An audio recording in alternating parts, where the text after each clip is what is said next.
أستغفر الله العظيم أستغفر الله العظيم أستغفر الله العظيم الذي لا إله إلا هو الحي القيوم وأتوب إليه. السلام عليكم ورحمة الله تعالى وبركاته. بسم الله الرحمن الرحيم. الحمد لله رب العالمين. اللهم صل على سيدنا محمد عبدك ورسولك النبي الأمي النور المعصوم وعلى آله وصحبه وبارك وسلم. كلما ذكرك وذكره الذاكرون وكلما غفل عن ذكرك وذكره الغافلون.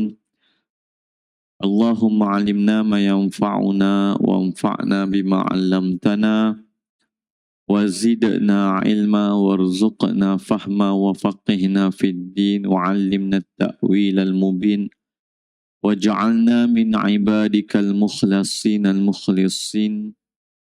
اللهم افتح لنا كل خير في كل خير من كل خير. Amma ba'd. Jadi tuan-tuan dan puan-puan yang dimuliakan oleh Allah Subhanahu wa taala, kita mulakan majlis ilmu akidah Ahli Sunnah wal Jamaah pada pagi yang berbahagia ini dengan bacaan Ummul Kitab dan juga 10 ayat pertama daripada surah Al-Kahfi, dan dengan niat semoga pertama sekali Allah Subhanahu wa taala mengurniakan kita akidah yang benar, niat yang benar, ilmu yang benar, amal yang benar, adab yang benar, akhlak yang benar, taubat yang benar, cinta yang benar, guru yang benar, sahabat yang benar, serta jalan agama yang benar.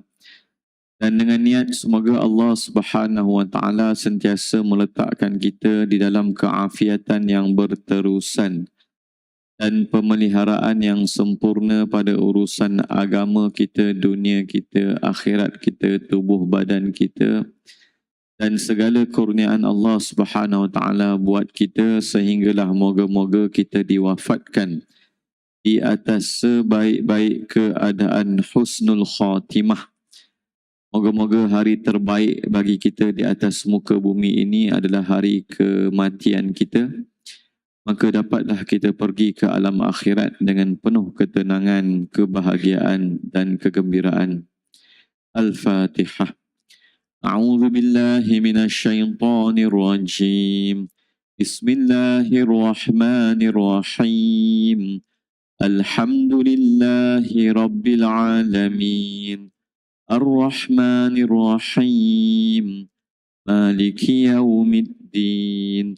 Iyyaka na'budu wa iyyaka nasta'in. Ihdinas siratal mustaqim. Siratal ladzina an'amta 'alaihim ghairil maghdubi 'alaihim waladdallin.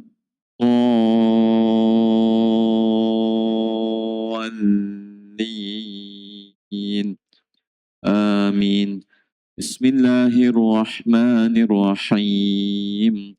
Alhamdulillahilladzi anzala ala 'abdihil kitaba wa lam yaj'al lahu 'iwaja qayyiman liyunzira ba'san shadidan min ladun ويبشر المؤمنين الذين يعملون الصالحات أن لهم أجرا حسنا ماكثين فيه أبدا وينذر الذين قالوا اتخذ الله ولدا ما لهم به من علم ولا لآبائهم كبرت كلمة تخرج من أفواههم إن يقولون إلا كذبا فلعلك باخع نفسك على آثارهم إن لم يؤمنوا بهذا الحديث أسفا إنا جعلنا ما على الأرض زينة لها لنبلوهم أيهم أحسن عملا wa inna laja'iluna ma 'alaiha sa'idan juruza.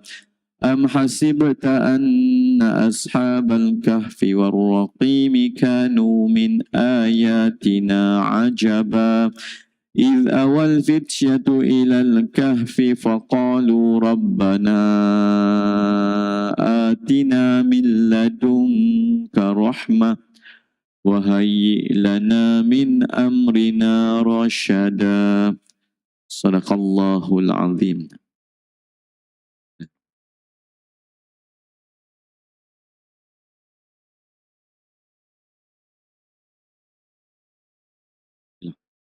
وقال النبي صلى الله عليه وسلم من يريد الله به خيرا يفقهه في الدين اللهم فقهنا في الدين أما بعد. Alhamdulillah tuan-tuan dan puan-puan yang dimuliakan oleh Allah Subhanahu wa taala, maka pada pagi yang berbahagia ini kita menyambung semula pengajian kita bagi kitab Aqidah Ahli Sunnah wal Jamaah, penjelasan sifat 50 ataupun penjelasan simpulan-simpulan iman yang wajib kita iktiqadkan ketika kita mengucap dua kalimah syahadah. Dan kita telah terangkan bahawa di antara pendekatan para ulama ahli sunnah wal jamaah dalam menerangkan kadar minimum akidah yang perlu diketahui oleh seorang mukallaf adalah berdasarkan metodologi dua kalimah syahadah. Maka apabila kita mengucap dua kalimah syahadah, apakah i'tiqad minimum? Seperti mana kalau kita sembahyang, maka apakah kadar minimum dalam nak bagi sahnya solat? Maka kadar minimumnya rukun solat. Rukun solat ada 13. Kalau kita kira tamak-ninah tu syarat bagi rukun. Kalau kita kira tamak-ninah tu sebagai rukun tersendiri ada 17. Jadi itu kadar minimum. Kadar minimum untuk sahnya solat. Dan kadar minimum untuk sahnya kita punya dua kalimah syahadah adalah yang disebut sebagai simpulan 50 ataupun akidah 50. Yang kita dah sebut 20 yang wajib, 20 yang mustahil, 1 yang harus bagi Allah, 4 yang wajib, 4 yang mustahil dan 1 yang harus bagi Allah. 41 campur 9 jadi 50. Saya sengaja sebut lagi dan lagi supaya kita ingat. Jadi ini metodologi, ini kaedah penerangan yang dipilih oleh ulama kita untuk menyatakan the minimum requirement, the minimum standard you must fulfill. Kadar yang paling minimum, tak ada ini, iman tak sah. Jadi itu pendekatan ulama kita. Ulama kita dah beribu tahun, 1000 tahun lebih dah bincang perkara ini. Maka ini metodologi muktabar yang telah matang. Dan macam kita sebut, metodologi ini telah disusun dengan begitu kemas cantik sehinggakan dengan akidah 50 ini kita boleh menolak akidah kesesatan yang pelbagai. Jadi sifat 20 ni dia jadi benteng. Kita pegang dan faham, yang sesat-sesat tu insya-Allah mudah aja kita nak tolak. Sebab tu golongan-golongan Wahabi ataupun yang sesat ekstrim, apabila dia nak menyesatkan kita, dia menjauhkan kita pertama sekali daripada sifat 20 ataupun sifat 50 ni. Sebab siapa yang tak mengaji, tak faham, lepas tu akan datanglah syubhat dan kekeliruan yang banyak dalam akidahnya. Sebab dia tidak ada kaedah metodologi manhaj untuk memahami apakah the minimum requirement untuk mengenal Allah dan Rasulullah sallallahu alaihi wasallam. Jadi kalau kita ada jelas, walhamdulillah. Maka kita telah sampai pada muka surat 104 dan 105. Dan kita telah melihat bahawa sifat 20 ini dan diterangkan, ulama bahagikan kepada sifat nafsiyah, salbiyah, ma'ani, ma'nawiyah yang kita akan terangkan nanti. Dan kita telah sampai pada sifat yang dipanggil sebagai sifat salbiyah. Dan sifat salbiyah itu ada 5. Apa yang kita maksudkan dengan sifat salbiyah, salabah? Dan macam yang kita sebut, golongan Wahabi tidak ada perbahasan salbiyah. Mereka sangat lemah dalam perbahasan salbiyah. Tauhid 3 mereka tidak ada perbahasan ataupun penekanan terhadap salbiyah. Apa makna salbiyah? Salbiyah ini sifat yang mencabut, menarik, menafikan sifat-sifat yang tidak layak bagi Allah, ataupun yang kita panggil sifat-sifat menyucikan Allah daripada sifat-sifat yang tidak layak. Maka qidam menyucikan Allah ataupun menafikan Allah itu ada permulaan. Itu nama dia. Jadi lepas kita menetapkan wujudnya Allah, maka nak menetapkan wujud Allah ni kita mesti menetapkan wujud yang layak, yang suci bagi Allah. Macam mana nak faham wujud yang suci, layak bagi Allah? Qidam, baqa', mukhalafatuhu lil hawadith, qiyamuhu binafsih, wahdaniyah. Ni dia. Dengan sifat salbiyah ini, maka kita dapat memahami wujudnya Allah. Dan kita dah terangkan sebenarnya sebahagian sifat ini maknanya ada yang bertindih.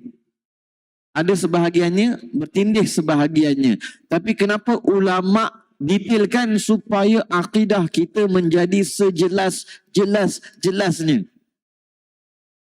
Maka kita tidak akan sesat bersama orang yang sesat. Seperti mana seorang ustaz Wahabi di Penang itu pening kepala dia, dia kata Allah ada permulaan.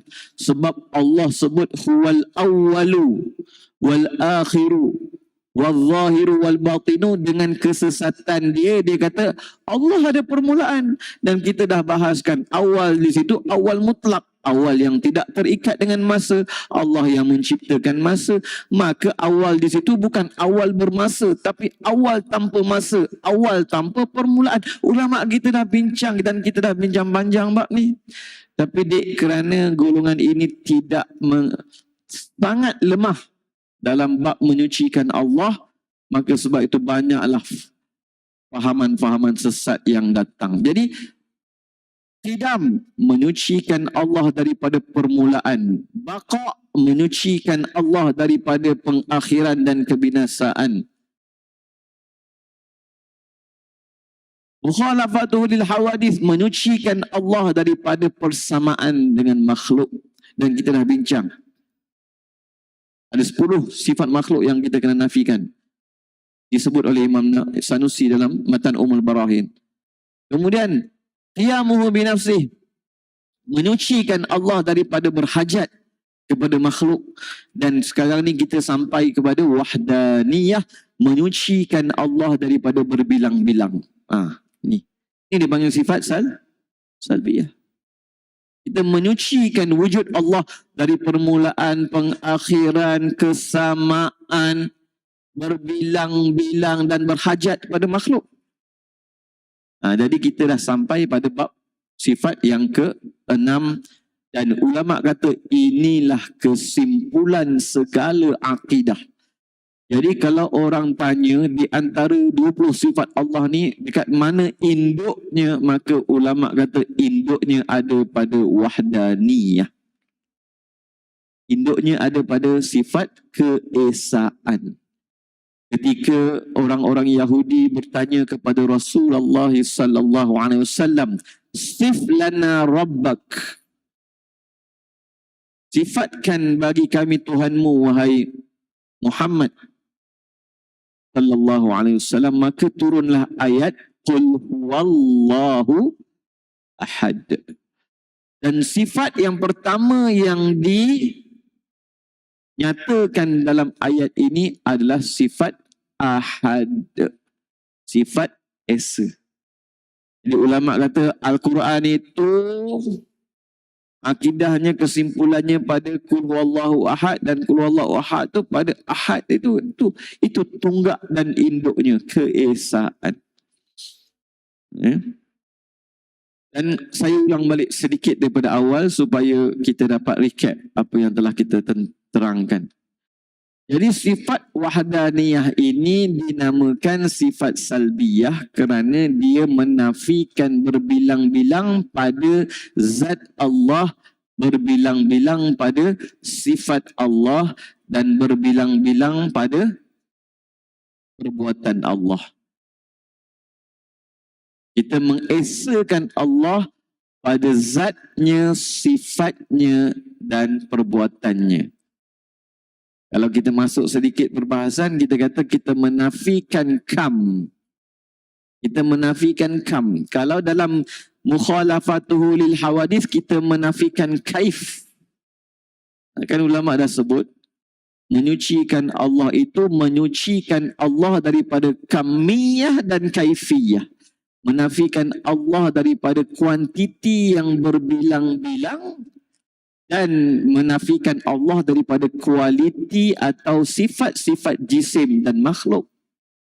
Jadi kita menafikan kamiyah dan kaifiyah. Maka sebab itu bila kita dah faham metodologi sifat 20 ni, dengan mudahnya kita menafikan Allah itu berbilang-bilang dan menafikan Allah itu mempunyai sifat makhluk. Selesai. Mudah sahaja.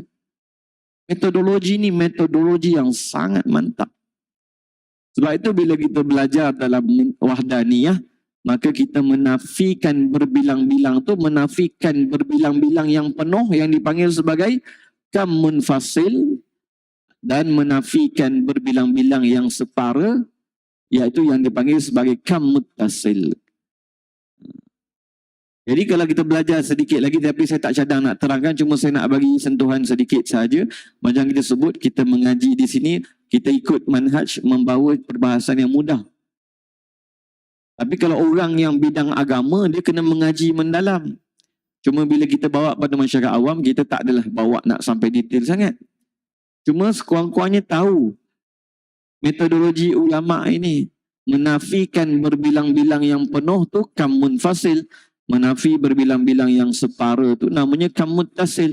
Jadi kita menafikan kam munfasil dan muttasil pada zat, menafikan kam munfasil dan muttasil pada sifat, dan menafikan kam munfasil ataupun sebahagian ulama dipanggil kam munfasil dan muttasil. Kat sini ada khilaf, tapi tak ada masalah lah, kita tak bincang sama ada kumumus khamsah ke kumumus sittah. Nak menafikan kuantiti yang 6 ke kuantiti yang 5 tu perbahasan yang kita tak masuk lah. Cuma maknanya kita nafikan berbilang-bilang. Maka Allah wajib memiliki sifat wahdaniyah. Apa dia? Esa dan tunggal. Sifat wahdaniyah ini adalah sifat yang paling penting dalam ilmu tauhid. Itu dia. Guru kita dah sebut, mana siapa yang mengaji ilmu tauhid, fahamlah. Sifat apa yang paling penting nak faham? Faham itu dia kunci untuk faham yang lain. Wahdaniyah. Kerana itu ilmu ini disebut dengan ilmu tauhid.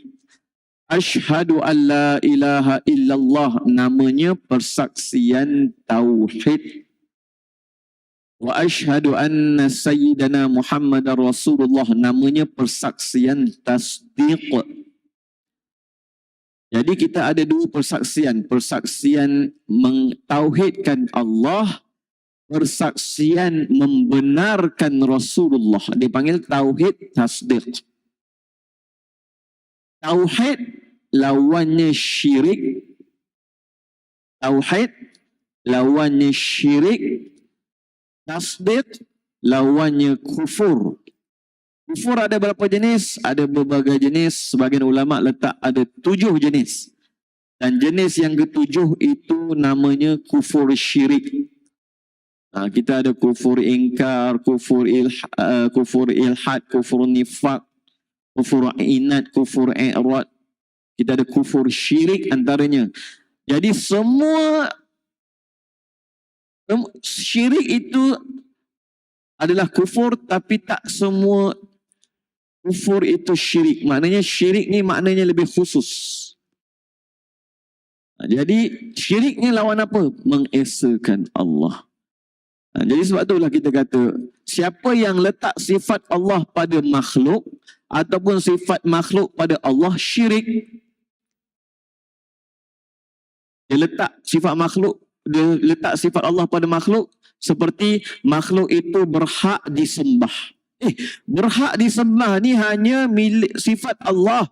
Bila kamu letak sifat itu pada makhluk, kamu telah mensyirikkan Allah dengan makhluk pada sifat Allah. Kamu kata makhluk itu berhak disembah. Kamu kata makhluk itu qadim, tak ada permulaan. Kamu kata makhluk itu berkuasa mencipta dan mentiadakan sesuatu. Itu semua kamu telah mensyirikkan Allah. Kenapa? Kamu meletakkan sifat Allah pada makhluk. Yang kedua, kamu letak sifat makhluk pada Allah. Kamu kata Allah itu bertempat. Allah seolah-olah Allah berhajat pada tempat. Kamu kata Allah itu bermuka, bertangan, berkaki, berbetis, berjari, bergerak, berpindah, kamu meletakkan sifat Allah pada makhluk, sifat makhluk pada Allah. Ini juga syirik. Seolah-olah Tuhan itu berhala di langit. Wal-iyazubillah. Jadi sama ada meletakkan sifat Allah pada makhluk ataupun meletakkan sifat makhluk pada Allah, namanya syirik. Ni yang syirik yang kedua ni yang kita takut. Dan pertama pun kita takut. Yang kedua ni yang banyak orang jatuh dalamnya kerana syubhat. Hati-hati tuan-tuan. Cuma adalah yang kita telah bahaskan, tak sempat nak bahas pagi ni semuanya kan. Baik. Mungkin ada yang bertanya, di manakah letaknya keesaan Allah? Kita nak mengesakan Allah ni kat mana? Pada sudut yang mana?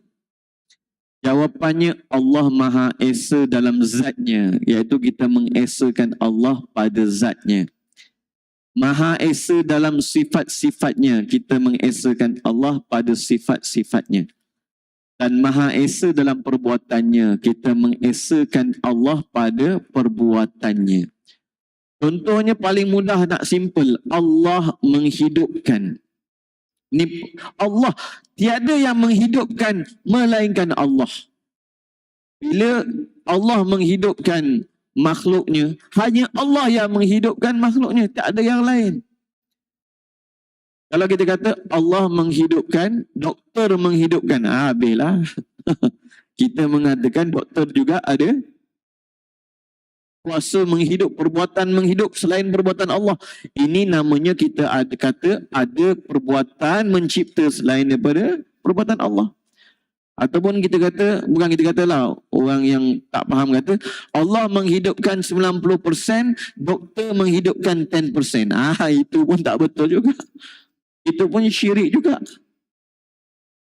Jadi kalau kita kata doktor hidupkan orang B, Allah hidupkan orang A, seolah-olah ada perbuatan menghidupkan selain daripada perbuatan Allah, itu dipanggil mengisbatkan kamun fasil. Tapi kalau kita kata, yang menghidupkan A ini Allah 90% ataupun Allah 99.9%, doktor ni hidupkannya 0.01%. Pun syirik juga. Kerana yang semata-mata menghidupkan tu Allah. Begitu juga makanan. Kita tak boleh kata Allah mengenyangkan A, makanan mengenyangkan B. Mana boleh? Seolah-olah makanan boleh mencipta kekenyangan. Bukan. Tak. Bila kita makan, Allah kenyangkan 50%, makanan mengenyangkan 50%. Itu pun syirik juga. Kalau tadi kamu munfasil, kalau kamu muttasil, masing-masing Allah kenyangkan 50%, makanan kenyangkan 50%. Dalam kata lain, Allah mencipta 50% kekenyangan makanan, mencipta 50% kekenyangan. Ini syirik. Tiada perbuatan mengenyangkan melainkan Allah. Yang mencipta kekenyangan itu Allah, tiada yang lain. Ataupun sembuh. Oh, Allah menyembuhkan 50%. Ubat menyembuhkan 50%. Syirik juga. Habis ini semuanya sebab musabab sahaja. Sebab tidak boleh mencipta. Ataupun kita dapat rezeki. Saya dapat gaji sebulan kata 5,000. 3,000 Allah yang ciptakan, 2,000 lagi usaha saya. Mana boleh macam ni? Kamu usaha banyak mana pun, usaha kamu tidak mencipta apa-apa. Usaha kamu tidak mencipta apa-apa. Usaha kamu tidak mencipta apa-apa rezeki. Yang mencipta dan memberi rezeki hanyalah Allah Subhanahu wa Ta'ala. Jadi itu yang kita kena faham bila kita jelas mengesakan Allah ni, selesai, banyak benda selesai.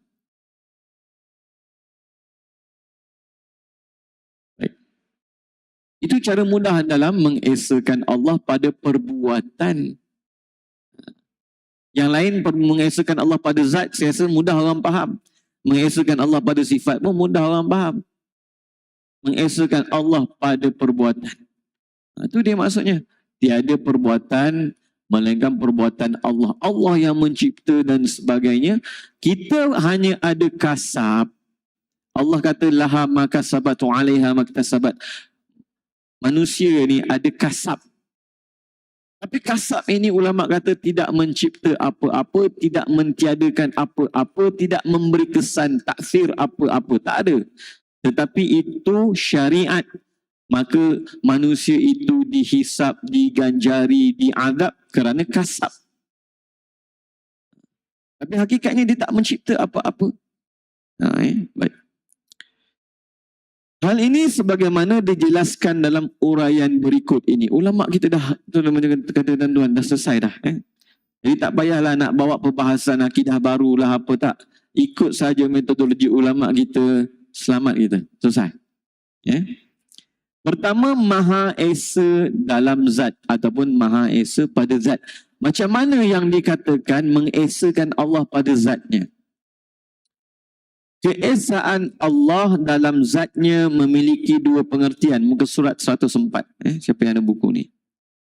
Keesaan Allah dalam zatnya ada dua pengertian. Tapi guru kita, Kiai Idrus Syamli, tidaklah. Ini sebenarnya bukanlah budi yang beliau yang mulakan. Ini diambil daripada kitab-kitab para ulama lah. Cuma nak memudahkan kita kan.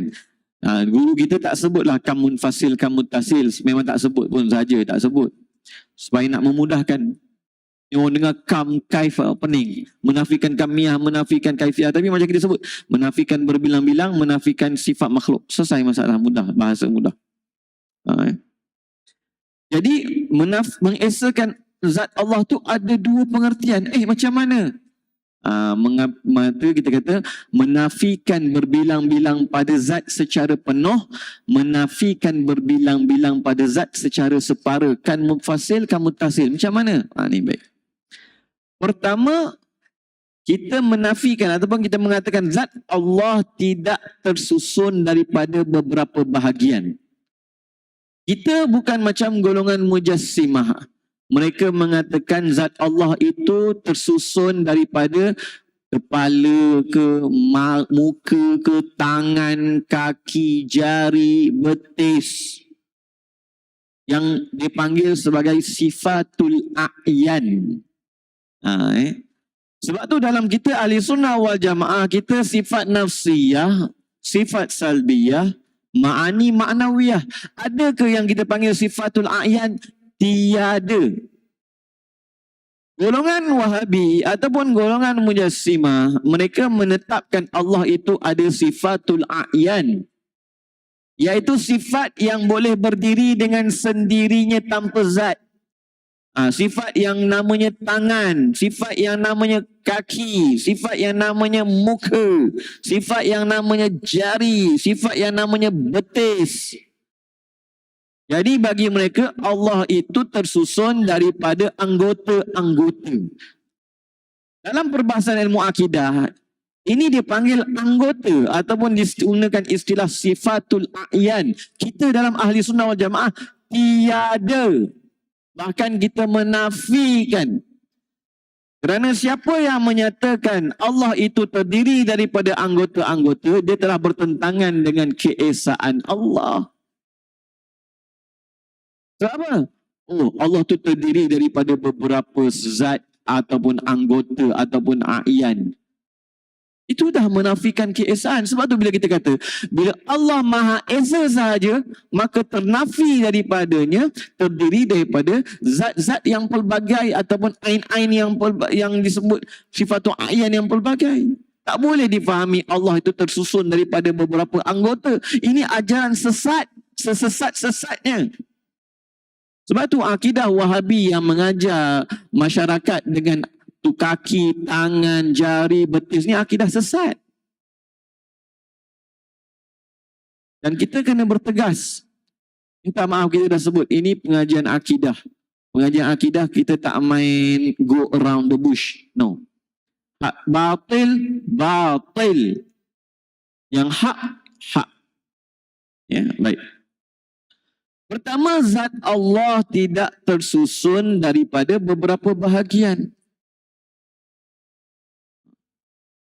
Kerana sesuatu yang tersusun dari beberapa bahagian bererti tidak tunggal dan tidak esa. Sedangkan Allah Maha Esa dalam zatnya. Allah Maha Esa. Zat Allah Esa, tak berbilang-bilang. Bukan ada zat nama tangan, ada zat nama kaki, ada zat nama betis. Bukan. Astaghfirullahalazim. Saya terpaksa sebut ni maha suci Allah daripada ni tuan-tuan. Tapi sebab akidah ni mula tersebar di kalangan sebagian masyarakat. Sebab apa? Sebab tak belajar dan tak berpegang dengan sifat 20. Siapa yang tak pegang kaedah ni memang habis lah tuan-tuan. Habis. Baik. Maka ini kita namakan menafikan zat Allah itu daripada kam muttasil, berbilang-bilang. 20%, 20%, 10%, jadilah 100%. Bukan macam tu. Maha suci Allah. Baik. Kedua, zat Allah tidak serupa dan tidak sama dengan zat apapun selain zat Allah. Bukannya ada satu zat, kemudian ada yang macam zat Allah juga. Dan golongan ini mereka merupakan Allah dan mereka menyatakan Allah itu berupa seperti manusia. Allah ada rupa. Cuma tak tahu rupanya macam mana. Itu yang golongan Yahudi dengan Nasrani seronok dengan akidah tajsim ni. Sebab kalau kita baca, kami dulu belajar kitab Talmud dan sebagainya, kitab Yahudi ni tuan-tuan. Memang Yahudi punya i'tiqad Allah ni macam kita, sebiji macam kita. Itu akidah Yahudi. Boleh duduk semeja, boleh bahkan Nabi Yaqub berlawan dengan Allah kat syurga. Ya, Kristian pun etikad dia begitu. Memang itu memang etikad dia. Kita tak, kita maha suci Allah. Jadi tak ada zat yang menyerupai zat Allah. Itu kita namakan menafikan kam munfasil. Menafikan kam munfasil bagi zat Allah. Baik. Kedua, zat Allah tidak serupa dan tidak sama dengan zat apapun selain zat Allah. Ya ada. Dah kalau kata zat Allah bertempat, zat manusia bertempat, zat masjid bertempat, kipas bertempat, kereta bertempat, ada tak sedar dah menyamakan sifat Allah dengan zat makhluk.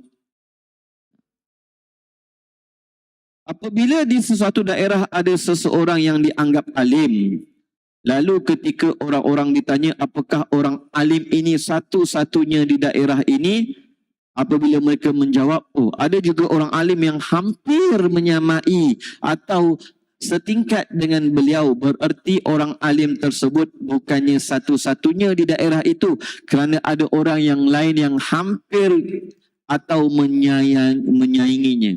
Ini perumpamaan yang nak dibuat oleh guru kita, Kiai Idris Ramli, supaya kita faham. Maksud tunggal tu tak ada serupa, memang tak ada serupa. Tak ada serupa.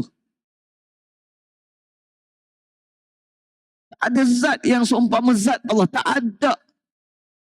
Sebab tu dalam perbahasan ilmu akidah, kita panggil zat Allah tu zat, zat makhluk kita panggil jauhar. Sifat Allah tu kita panggil sifat, sifat makhluk kita panggil arad. Jadi sebab tu perbahasan ulama menggunakan istilah zat bagi Allah, jauhar bagi makhluk, sifat bagi Allah, arad bagi makhluk. Supaya kita faham bahawa zat Allah tiada yang sepertinya, sifat Allah tiada yang sepertinya. Ulama kita sangat berhati-hati dalam penggunaan istilah. Hingga jelas siapa yang mengaji cara ulama, jelas. Selesai masalah. Tetapi jika jawapan mereka beliau satu-satunya yang alim di daerah ini, berarti beliau seorang yang tunggal dan satu-satunya orang yang alim di daerah tersebut, kerana tidak ada yang menyerupai atau menyamainya. Ini gambaran. Nak berkata bahawa tak ada yang sama tu, kalau dia alim, tapi ada tak orang alim macam dia? Allah tidak ada kiasan sebegitu. Semata-mata esa dan tunggal pada zat. Ada wujud seperti, kan kita dah sebut, bila kita sebut Allah, maka Allah itu wajibul wujud. Apa Allah? Allah itu kata nama khas bagi zat yang maha esa, yang wajibul wujud, yang satu-satunya berhak disembah, yang maha suci daripada segala kekurangan, yang bersifat dengan segala sifat-sifat kesempurnaan, yang berhajat kepadanya segala sesuatu, yang tidak berhajat kepada segala sesuatu. Ini ulama kata definisi bagi Allah. Jadi bila orang zikir Allah, Allah, Allah, menghadirkan makna tauhid ini, tuan-tuan. Tapi geng-geng ni kata tak ada faedah, tak ada manfaat zikir Allah, Allah. Astaghfirullahaladzim, sebab tak mengaji tauhid. Bagi dia, oh tak sempurna kalau tak ada subhanallah, Allahu Akbar. Allah Allah aja tak ada faedah. Astaghfirullahaladzim. Itulah tuan-tuan, ambil agama dengan kefahaman ulama yang muktabar, yang telah disepakati. Ambil jalan ni senang tuan-tuan. Selamat kita, senang je. Masalahnya tak nak ambil ikut jalan ni, nak ambil ikut YouTube lah, golongan-golongan yang baru muncul di akhir zaman lah. Sesat. Sebab tu kebenaran dalam umat Rasulullah ni jelas. Ulama'nya begitu ramai, kitab-kitab muktabarnya banyak. Tapi yang dipilih, yang tersendiri, yang terpencil tu kenapa? Jadi kita ikut jalan ulama, selesai. Baik. Kerana itu zat Allah sudah pasti tidak berupa jauhar. Perbahasan orang falsafah dulu. Orang falsafah dulu dia kata tak logiklah alam ini daripada tiada kepada ada, tak logik. Sebab kita dah sebut nothing will never create anything. Nothing ni zero. Darablah dengan 1199 ke, tetap zero. Zero will only create zero. Jadi sebab tu golongan falsafah, golongan Greek dulu, mereka kata tak logik. Alam ni daripada tiada kepada ada, tak logik. Alam ni mesti daripada ada kepada ada. Cuma ada dulu mula-mula yang paling ada namanya jauhar. Namanya jauhar fard. iaitu kewujudan yang paling halus, yang paling kecil. Zaman sekarang orang panggil atom, tapi atom tu pun dah disebut ada beberapa unsur, fotonnya dan sebagainya. Tapi maknanya jauhar di istilah ahli falsafah dulu adalah perkara yang paling kecil. Ada, qadim, tiada permulaan. Daripada situ dia berkembang jadi alam. Jadi alam itu daripada ada kepada ada, cuma dulu jauhar farat, kemudian berkembang. Kalau dalam sains dipanggil the Big Bang Theory, singularity itu bang sekarang berlaku. Jadi itu pemikiran mereka. Kita kata tak, alam ni dulunya zero, tiada, memang tiada. Yang wujud semata-mata ada tu Allah.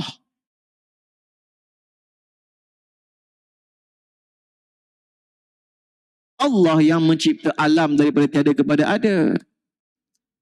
Maka sebab tu bila dibahaskan dulu tentang asas ataupun kita panggil apa nak panggil, benih ataupun yang paling kecil dalam kewujudan ni bagi makhluk dipanggil jauhar fard.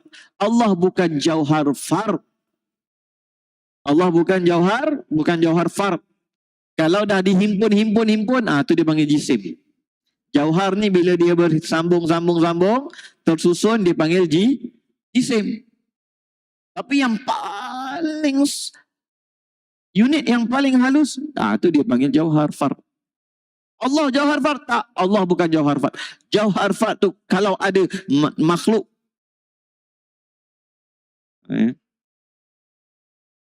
dan tidak berupa jisim, itu kerana itu zat Allah sudah pasti tak berupa jauhar, benda terkecil yang tidak dapat dibahagi-bahagi. Tidak berupa jisim, benda yang dapat dibahagi-bahagi. Dan tidak berupa arat, sifat benda. Jadi istilah jauhar, istilah jisim, istilah arat, ini tak terpakai pada Allah. Ini semua makhluk. Zat Allah tak menyerupai mana-mana jauhar. Zat Allah tak menyerupai mana-mana jisim. Zat Allah Subhanahu Wa Taala tidak bersifat dengan arat, iaitu sifat pada jauhar dan jisim. No, kita tak ada. Itu semua makhluk. Zat Allah tak menyamai. Apa yang makhluk, maka itu bukan Allah Subhanahu Wa Taala. Selesai masalah kita. Kenal tak Allah? Tak kenal. Tapi kami kenal makhluk. Itu sebab tu ulama kata siapa kenal makhluk, kenal Allah. Maknanya apa? Siapa kenal makhluk, makhluk tu cahaya ke, kegelapan ke, bersaiz ke, bertempat ke, bergerak atau diam ke, ini semua makhluk. Allah tak macam tu. Allah macam mana? Kami tak tahu, kami tak mampu untuk tahu. Yang penting kami sucikan Allah daripada sifat-sifat makhluk. Bukannya, Allah tu ada ruang, bolehlah turun naik, bergerak keluar sana, ya zubillah. Kita bukan macam tu. Ulama tu kita kata kita ni, akidah kita ni menyucikan Allah sesuci-sucinya. Baik. Maka sifat keesaan Allah dalam zat, kata guru kita di atas, membantah terhadap kaum Wahabi, Mujassimah dan Musyabbihah. Maka bila kita mengesakan Allah pada zat, dengan sendirinya kita bertentangan dan menafikan akidah golongan-golongan Mujassimah seperti Wahabi, Mujassimah dan Musyabbihah yang beranggapan bahawa zat Allah terdiri dari beberapa bahagian dan menyerupai makhluknya, iaitu manusia. Memang betul tuan-tuan yang dimuliakan oleh Allah. Kalau tuan-tuan belajar dengan orang-orang Wahabi, sifat Tuhan pertama istiwa, dan mereka mentafsirkan istiwa itu sebagai bertempat. Tuhan tu bertempat, berarah, bermuka, bermata, bertangan, berkaki, berjari, bergerak, berpindah, bersaiz. Siapa yang belajar sifat Allah macam ni, memang Allah macam orang. Macam orang dah. Pembohong kalau dia kata, kami tak anggap Allah macam orang. Cuba tengok. Buka, kalau nak senaraikan satu-satu, saya boleh senaraikan satu-satu.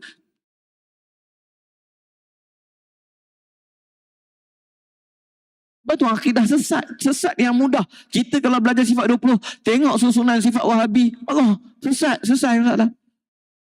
Tapi kerana dia berdasarkan ayat mutasyabihat, maka tak dihukumkan kufur.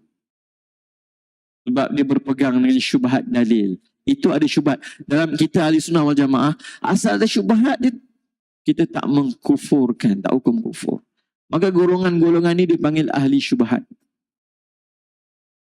Ikut nas-nas mutasyabihat, ikut syubhat dalil. Jadi kalau ada orang kata, Ustaz, mereka pun ada dalil lah. Kata Tuhan tangan, kaki, muka, berbetis, semua ada dalil. Kamu tak mengaji masalahnya. Mereka tak ada dalil, mereka ada syubhat dalil. Jadi kamu terjatuh dalam syubhat. Bukannya kamu terjatuh pada, kamu pegang pada kefahaman dalil yang betul. Kamu jatuh dalam syubhat dalil. Sebab tu kamu mengatakan pandangan dia pun betul. Sebab kamu pun tak jazam Allah itu tak menyerupai makhluk.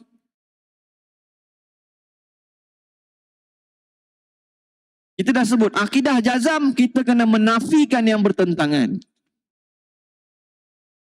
Baik. Sedangkan dalil bahawa Allah Maha Esa dalam zatnya dengan dua pengertian di atas adalah dalil sifat mukhalafatuhu lil hawadis. Sama je. Jadi kita mengesakan Allah, sama juga makna kita mengatakan Allah tak menyerupai makhluk. Kenapa ada mukhalafatul lil hawadis wahdaniyat? Tu ulama kata. Ulama kita memperincikan salbiyah supaya akidah kita sejelas-jelasnya. Walaupun dalil bagi sifat ini juga dalil bagi sifat ini, ya, tetapi ada makna yang tersendiri, yang tak bertindih. Maka untuk menjelaskan akidah, didatangkan kelima-lima ini, diletakkan kelima-lima ini. Kau nak cerita sejarah dia panjang, tuan-tuan.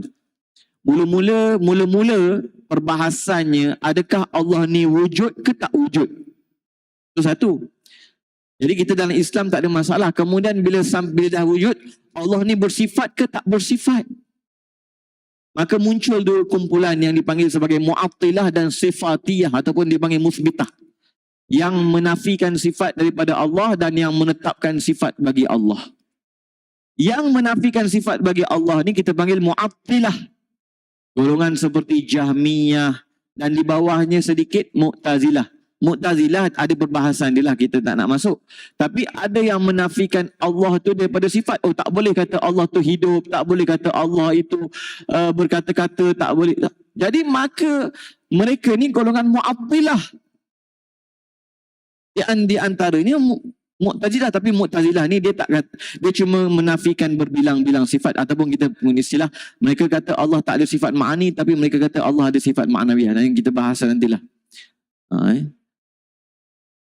Di kalangan musbitah ataupun yang dipanggil sebagai sifatiyah ini, kita ahli sunnah wal jamaah. Dan ada golongan mujassimah. Mujassimah menetapkan sifat bagi Allah. Tapi bila mereka menetapkan sifat bagi Allah, mereka menetapkannya macam makhluk. Jadi sebab tu ulama kata, golongan mujassimah sangat dekat dengan akidah pemberhalaan. Golongan Mu'attilah sangat dekat kepada etis. Hampir-hampir nak menafikan kewujudan Allah. Yang ni hampir-hampir nak kata Allah macam berhala di langit. Wal-iyazubillah. Jadi kita ahli sunnah wal jamaah, kita menetapkan sifat yang layak bagi Allah dan menafikan sifat yang tidak layak. Ni habis semua nak Allah boleh disakiti, Allah boleh bosan, Allah ada bayang-bayang, Allah ada rupa, Allah habislah tuan-tuan. Macam tu dah orang lah tu. Sebab tu ulama untuk menolak golongan yang menafikan sifat bagi Allah, kita ada sifat ma'ani. Untuk menolak golongan yang menjadikan Allah ni macam makhluk, kita ada sifat salbiyah. Jadi kita bila dah ada ma'ani dengan salbiyah, selesai. Kita tak akan jadi mujassimah, kita tak akan jadi mu'attilah. Kita ahli sunnah wal jamaah. Ini metodologi yang sangat, nak kata apa? Sangat steady ya. Very steady. Ia merupakan metodologi yang telah disusun untuk menghadapi golongan-golongan sesat. Macam kita kata, bila kita kata Allah wujud, kita dah menolak golongan etis. Etis mengatakan Tuhan tak wujud. Ada golongan mengatakan wujud Tuhan tu macam antara ada dengan tiada. Tu pun kita dah tolak dah semua tu. Jadi kita punya metodologi ni very steady ya, kemas. Ampuh. Mujassimah ke kita tolak, Mu'attilah pun kita tolak. Dan kita menetapkan bagi Allah sifat-sifat yang layak secara ijmali dan tafsili. Yang kita belajar sifat 20 ni tafsili. Sebab tu tuan-tuan, siapa yang ada akidah yang betul dengan ilmu akidah yang betul, tenang akidahnya. Jadi datanglah ustaz-ustaz Wahabi kata Tuhan bertangan berkaki, kita katalah kami dah mengaji dah. Ayat-ayat itu tidak difahami secara literal sehingga menyebabkan Allah itu bersifat macam manusia, tashbih dan tajsim. Kita dah ada kaedah dah. Nanti kita belajar nanti kaedah beradab dengan ayat-ayat mutasyabihat. Ini juga dinukilkan oleh guru kita. Sebab tu bagi saya buku ini antara buku yang paling mudah saya pernah jumpa. Dan lengkap untuk menafikan ataupun untuk mengukuhkan kefahaman ahli sunnah jamaah dan menafikan syubhat-syubhat yang berlaku pada zaman ini. Sebab lepas kita belajar sifat 20 ni, guru kita buat main ayat-ayat mutasyabihat. Bagaimana kita beradab dan memahaminya. Baik, saya berhenti terus saya berhenti. Dalil lain yang dapat dijadikan penguat adalah qul huwallahu ahad. Itu memang jelaslah. Maka orang Arab yang fasih, lagi fasih bila dia dengar qul huwallahu ahad. Ini kalau nak buat, saya terfikir nak buat tafsir soal Al-Ikhlas sebenarnya. Moga-moga Allah bagi.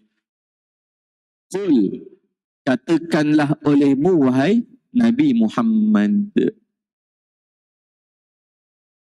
Ada ajaran sesat yang mengatakan bahawa lepas Nabi Muhammad dah wafat, tak payah baca qul dah.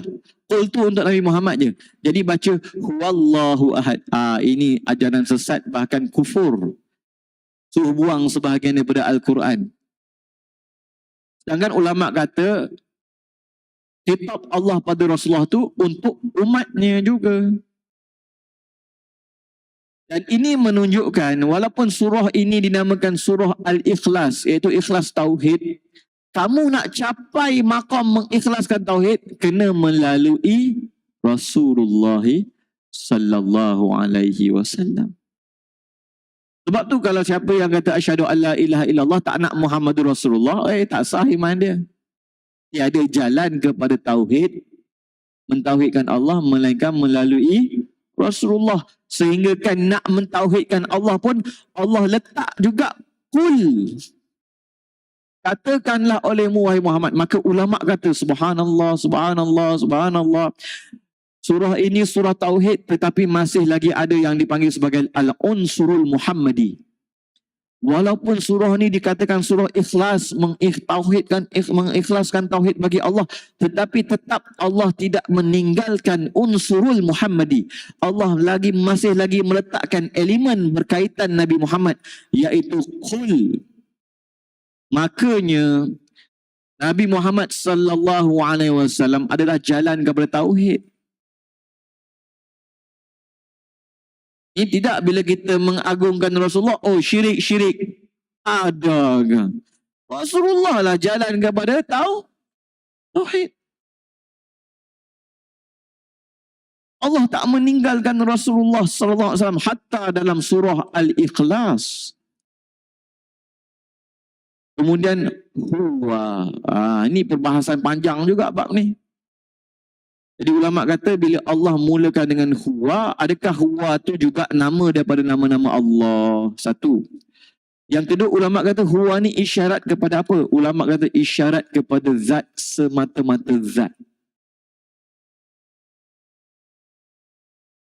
Maka sebab tu sebahagian ulama-ulama kita ahli sunnah wal jamaah, mereka menyatakan bahawa huwa ni nama daripada nama Allah. Bahkan Imam Suyuti dalam sebahagian kitabnya mengatakan bahawa huwa ni ismullahil a'zam di sisi sebahagian ulama.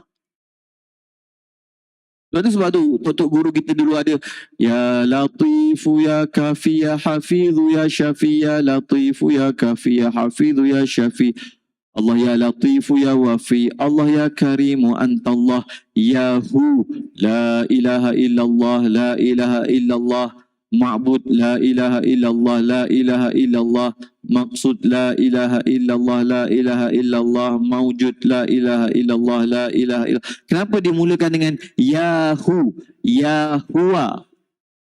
Kerana apa? Kerana mereka mengikut sebahagian ulama yang mengatakan huwa ni ismun min asma'illah, nama daripada nama Allah. Jadi golongan-golongan Wahabi bila dengar ni, oh bid'ah, la haula wala quwwata.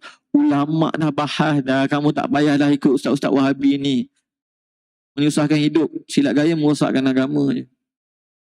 Kalau tak nak berzikir dengan bab ni tak ada masalah, tak ada masalah. Maka ulama kata siapa yang nak berzikir dengan zikir ini, janganlah ambil mainkan daripada para ulama. Ambil daripada para ulama. Kemudian Allah ni ulama kata nama Allah yang menghimpunkan segala sifat-sifat Allah yang dipanggil sebagai Ismullahil Jami'. Jadi daripada huwa semata-mata zat kepada zat dan sifat. Dan kemudian diterangkan sifat yang utama ahadun, iaitu sifat esa. Jadi orang Arab yang fasih bila dengar qul huwallahu ahad, oh selesai masalah. Kita sebab kita ni orang ajam yang jahil dengan bahasa Arab, kita baca-baca tak faham-faham. Ahad tu tak faham-faham. Dan bila Sayyidina Bilal kena azab, Wallata wal Uzza, dia pun kata ahadun ahad, ahadun ahad. Ketika tentera Badar, para sahabat bertemu dengan tentera kaum musyrikin pada perang Badar, apa zikir? Apakah zikir para sahabat? Ahadun ahad, ahadun ahad, ahadun ahad. Ada sesuatu bid'ah. Tak ada. Mana ada? Jadi memang sebab tu ahad ini ataupun esa ni adalah tu intipati dia. Menafikan berbilang-bilang. Baik, saya tutup di sinilah tuan-tuan. Maka saya baca sikit di dalam ayat di atas, Allah Subhanahu wa taala, subhanahu, Allah maha suci ia, wa ta'ala, dan tertinggi kesuciannya. Ui, Allah itu suci, tertinggi lagi kesuciannya. Maknanya Allah ni maha suci daripada menyerupai makhluk pada zat, sifat dan af'al. Bukan ta'ala di situ tinggi tempat. Bukan. Tinggi kesuciannya. Untuk sebut subhanahu wa ta'ala, subhanahu wa ta'ala, tak faham-faham. Baik. Dalam ayat di atas, Allah Subhanahu wa ta'ala menjelaskan sifat zatnya dengan menggunakan kata ahad sebagai bentuk terkuat yang menunjukkan pada esa dan tunggal. Ketunggalan dalam kata ahad tersebut artinya adalah zat Allah tidak tersusun daripada beberapa bahagian, kerana sesuatu yang tersusun daripada beberapa bahagian bererti tidak tunggal. Ayat di atas juga menjadi dalil bagi keterangan berikutnya, iaitu esa pada sifat. Jadi insyaAllah pada masa akan datang kita akan sambung semula pada keesaan Allah pada sifat. Mengajilah akidah betul-betul tuan-tuan, terang saya cakap. Mengajilah akidah daripada orang yang mahir dengannya. Kalau tidak, syubhat-syubhat yang ada di luar sana itu akan mudah menggoyahkan pegangan kita. Kalau kita mengaji kemah, molek, selesai masalah. Kalau tak, Kalimah-kalimah zikir pun akan menyebabkan kita salah faham kerana bukan zikir itu salah. Kita yang ada salah faham. Allahu Akbar, Allah Maha Besar saiznya. Sesat habis. Kita kata Allahu Akbar, apa dia? Izzatan wa azamatan. Allah itu Maha Besar, kemuliaan dan keagungannya. Bukan besar saiznya. Bukan besar rupanya. Jadi kalau orang yang dah sesat, Allahu Akbar tu dah sesat dah. Kerana apa? Kerana makna akidah yang dikandung tak betul. Betul, akidah ni penting. Asas, segala asas. Jangan tertipu dengan golongan yang menyesatkan sifat 20. Ini metodologi yang memang dah diakui. Muktabar. Pegang, selamat. Ya Allah. Ya, kita tangguhkan dengan tasbih kafarah. Dan suratul Asr. Subhanallah wa bihamdih. Subhanakallahumma wa bihamdika asyhadu an la ilaha illa anta astaghfiruka wa atubu ilaik. Bismillahirrahmanirrahim. Wal 'asri innal insana lafi khusr illa alladhina amanu wa 'amilus solihat wa tawasaw bil haqqi wa tawasaw bis sabr. Assalamualaikum warahmatullahi taala wabarakatuh.